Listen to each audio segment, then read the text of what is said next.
All right, people, welcome to the coach's desk.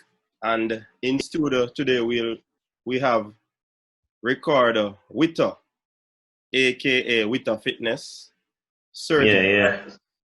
fitness personnel, and we'll be talking about how we'll be talking about some of the stuff that athletes can do in terms of the Yeah. pandemic that will assist them in staying fit, staying motivated, and the mentals in check. All right. But before we get into the interview, I'm just reminding you to subscribe, share, and like this video and be a part of the Coaches Desk family. Welcome, Ricardo Witter. Yes, thank you for having me here, sir. Yeah, man. Before we get into Thank you for having me here. yeah, man. Yeah, no problem. Before you get into the whole details of what we are going to talk about, just give the people a rundown of who is Ricardo Witter, aka Witter Fitness. Okay, guys, so I am Ricardo Witter. I am a certified personal trainer. I offer online training and also in-person training. I am also a certified nutritionist, and I'm also certified in injury management. So, I'm kind of all rounded where that is concerned. I also have a BSc in marketing. Yeah, so that's just a small summary of where I am. All right.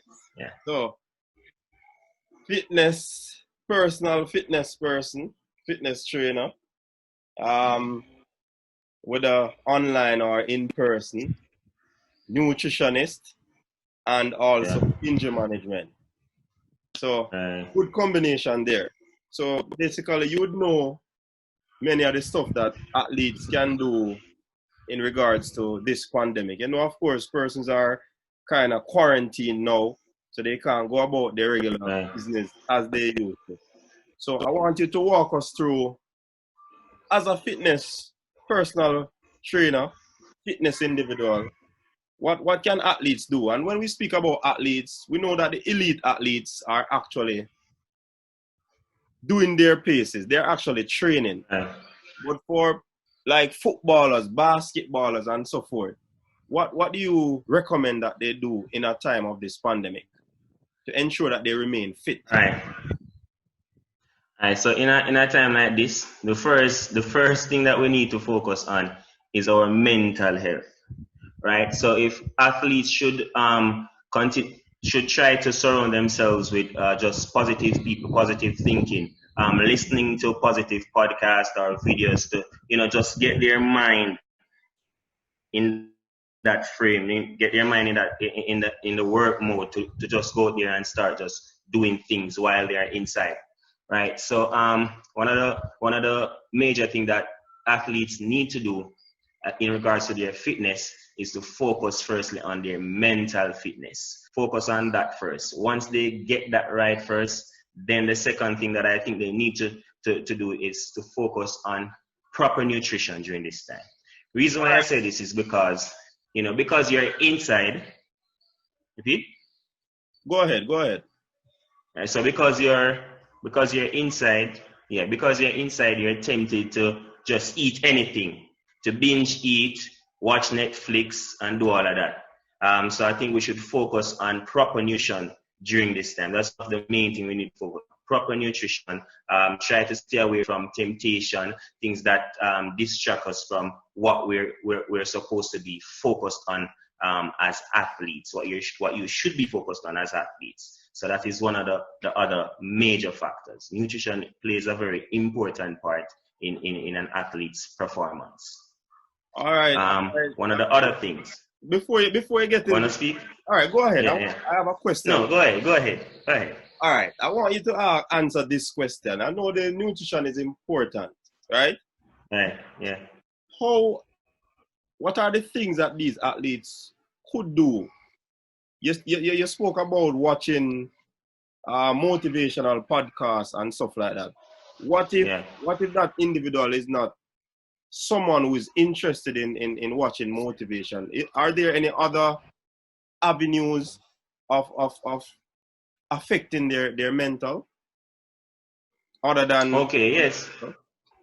Yes, rather than watching motivational stuff, I think what you could also do is read upon read upon mental health, read upon the importance of your mental health, and that can also help you to put your mental health as an important thing in your life, something that you need to take very seriously, to reduce laziness.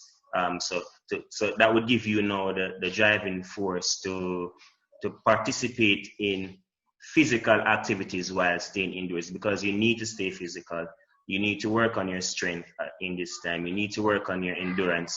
You need to work on your core strength. You need to work on whatever injuries you had before this time. So if you had an hamstring injury, you know that you need to use this time to spend more time to work on it, spend more time to ice it, spend more time to heat it, spend more time to self-massage it while you're indoors. So that is also one of the things we need to focus on. All right, Mr. Witter.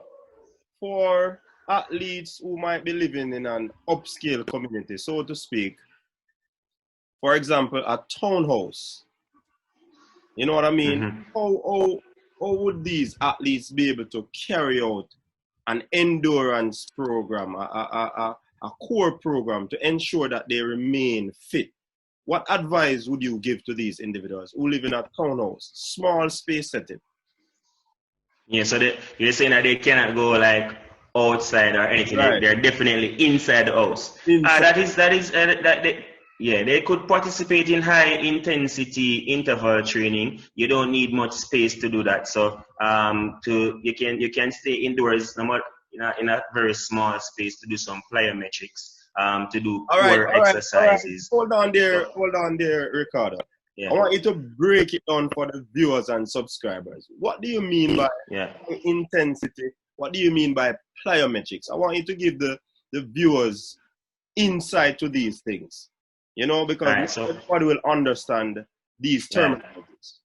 Right. So when I say high intensity interval training, is like, for example, you participate in an intense movement for say 1 minute with only 15 seconds rest between each exercise. So you participate in the activity long with short rest, in longer intensity and short rest between each exercises. That is one of the approach that you can take for at least say 25 to 30 minutes a day, right? Because when you're doing high intensity interval training, you cannot do it for such a long period, like 1 hour or 2 hours.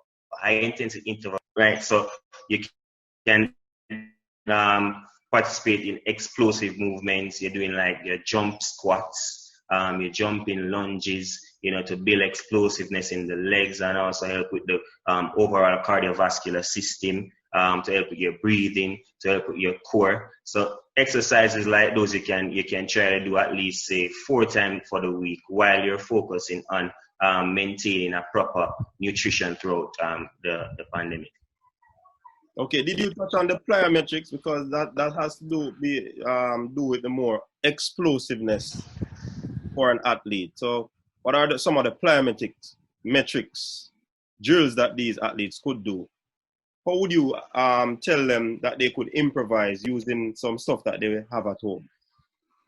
All right. So if you're in a townhouse, I'd assume that most townhouses have like at least a small stairs in it that could be used to participate in plyometrics or explosive exercises, like the jump squats and the jumping lunges or the calf raises. You can, once you have an elevated surface, you can do a calf raise.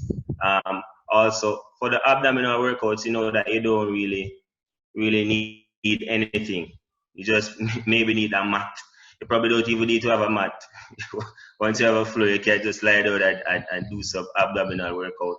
And I think at least we also try to contact coaches like online that are over Zoom, you know, maybe if they can manage to pay for some Zoom training or whatever, they could also seek out coaches in that way. And if their own coaches, they can contact them and try to get video call training via Zoom or WhatsApp or FaceTime or Skype to help them.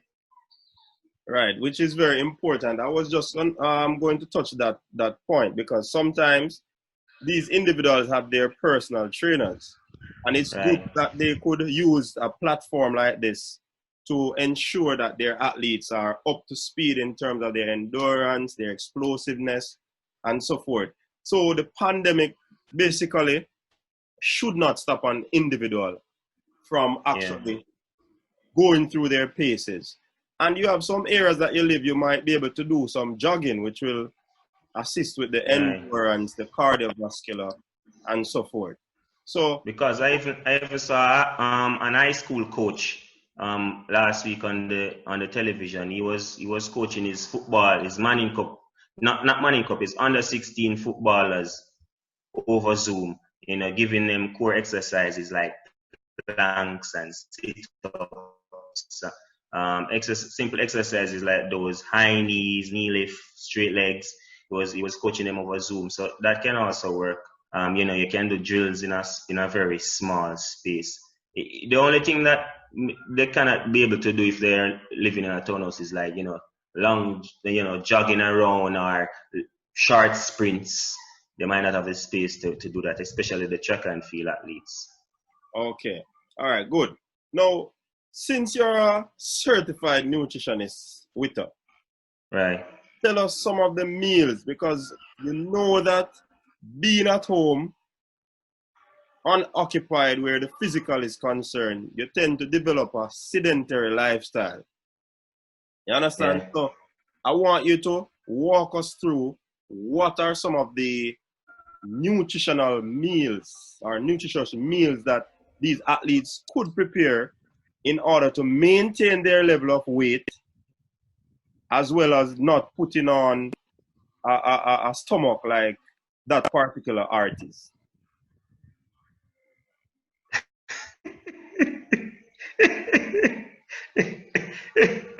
All right, so what they can do is definitely stick to cruciferous vegetables, meaning they can stick to, you know, green leafy vegetables. Like, you know, in Jamaica we have like kalaloo, we have pak chow, we have you know, we have cabbage. So stick to those. Try to stick to leafy greens. Those are easy to find vegetables and are very affordable vegetables.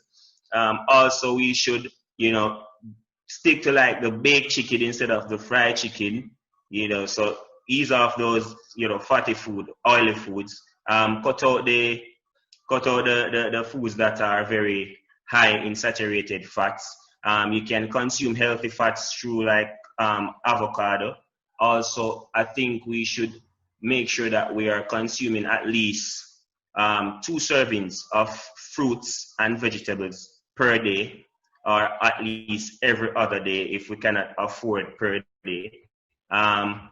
Also, I think we should also ease off of foods that are very high in processed carbs and stick to those that are that has complex carbs. So, you know, processed carbs, we are talking about, you know, donuts, pizza, you know, a lot of snacks, cheesies and Doritos and those things that we have. Instead of eating those stuff, we should be more so focused on eating complex carbs like sweet potato,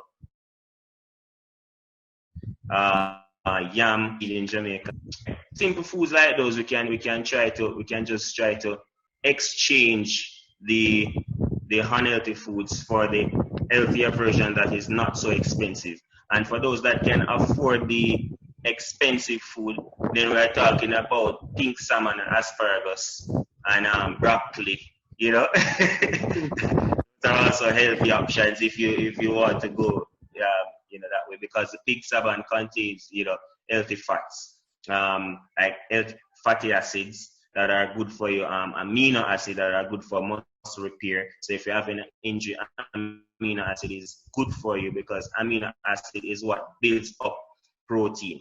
Branched chain amino acid is what come together to form protein, which is good for muscle repairing and rebuilding. So that's an option for those who have. Those who don't have it, stick to the cheaper vegetables that are still good for you.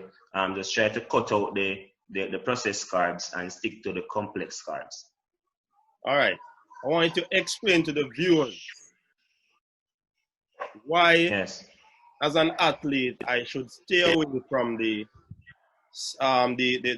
processed starch as opposed to the complex starch. As opposed to the complex. All right. So processed carbs. Processed carbs are mainly contain high glycemic levels. So that means it is very high in sugar content. So things that are very high in sugar content can lead to you gaining unnecessary body fat, gaining unnecessary belly fat, and also gaining unnecessary body weight. So getting unnecessary body fat, body weight, and also putting a lot of fat storage in your stomach, which is not what you want as an athlete. For the complex carbs now, these work more better because complex carbs like the natural yam and sweet potato also has more added nutrients to it, and not just say like the processed carbs that has plain sugar, a lot of stupid stuff in it that they put in it in factories. But like the sweet potato have like iron in it. It's a good source of protein also, and you're getting a little carbs in it. You're getting macronutrient, very high macronutrient. So macronutrient is the carbs, fat, and protein. You're getting macronutrient in those foods as opposed to the complex carbs. You're getting macro and micronutrients like vitamin D and vitamin A, to your body recover, to help your immune system also. So it is just overall, it's just better to stick with the natural foods instead of the processed foods for your body. All right, very, very useful information there with the fitness. Another thing, we want to look at the injury management, right? Because of course, some athletes would have probably nursing some niggles, and they probably would have been in a situation where they were getting treatment. But seeing that they probably would not be in competition, like a footballer with a hamstring injury, he would not be in competition now because the Jamaica RSPL would have been cancelled for the rest of the season. What advice would you give to an athlete like that? Should he continue to do some work? Should he do some strength training? How will he do strength training when he's not at home? When he's at home, rather, and he's unable to attend the gym because of the pandemic? What do you tell that athlete? All right, so I would tell that athlete to mainly focus on just developing core strength, because you would not want to, do things that would affect your hamstring or affect any other injury that you have. So you would have to more so focus on avoiding doing stuff that will act up your injury, and more so focus on resting it, icing it, compressing it, and elevating it. So the right treatment that we talk about in physical education. So you would want to apply that to any injury that you have. Rest, ice, elevate. Rest, ice, compress, elevate. So you want to make sure that you're avoiding anything that might act up any injury that you have. So focus on the diet part, focus on the core strengthening, focus on your mental health, and just try to do everything to stay away from acting up that injury again. So just focus on self-massaging it. It might not be as good as what the physio would do. So you just have to just try your best. Take your time to rub it. If you have a foam roller, you can use a foam roller to roll it out, ice it, heat it. If you have access to a cream, a muscle rub, you can rub it on it and just try to just stay away from doing any form of activity that would act up that injury. All right. Sounds like a man that is well trained in the area. So definitely you have brought up some very salient points that would assist persons throughout this pandemic who are athletes, right? Right. But one final question before we run out of here, Witter. I am someone who, in this situation, my mentals are not functioning because of this whole pandemic. I tend to lock myself away because of whatever is transpiring. When I know that I have to work out, I know that I have to eat right. However, I find myself in a depressive, distressing mood. What do you say to someone in that particular situation? I would say find someone to talk to. We have technology available right at the tip of our hands. I'm sure most of us have at least one friend that we can call to talk to over video call, over WhatsApp video call, over FaceTime, or Zoom. Also, we in this time, a lot of us might not be able to go to church, but we do have access to the Word of God through these medias, through WhatsApp, through Zoom, through Facebook Live.